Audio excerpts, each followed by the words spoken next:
Chapter 10, Sloka 6. Maharshaya Sapta Purve. Maharshaya Sapta Purve. Maharshaya Sapta Purve. Chatvaro Manavastata. Chatvaro Manavastata. Chatvaro Manavastata. Maharshaya Sapta Purve. Chatvaro Manavastata.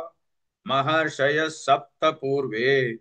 चत्वारो मनवस्तथा महर्षयः सप्त पूर्वे चत्वारो मनवस्तथा महर्षयः सप्त पूर्वे चत्वारो मनवस्तथा महर्षयः सप्त पूर्वे चत्वारो मनवस्तथा मद्भावा मानसा जाताः मद्भावा मानसा जाताः मद्भावा मानसा जाताः येषां लोक इमा प्रजाः येषां लोक इमा प्रजाः येषां लोक इमा प्रजाः मद्भावा मानसा जाताः येषां लोक इमा प्रजाः मद्भावा मानसा जाताः येषां लोक इमा प्रजाः मद्भावा मानसा जाताः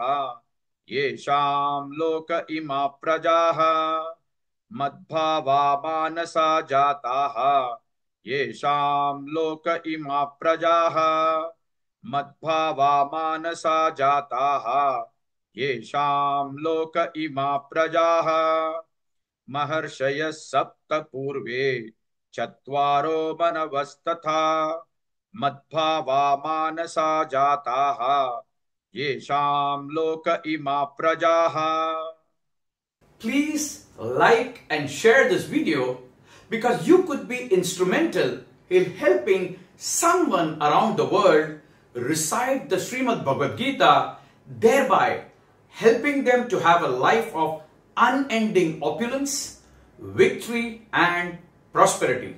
This is mentioned in chapter 18, sloka 78. Yes, don't forget to buy my book, Leadership Can Be Child's Play. Namaste.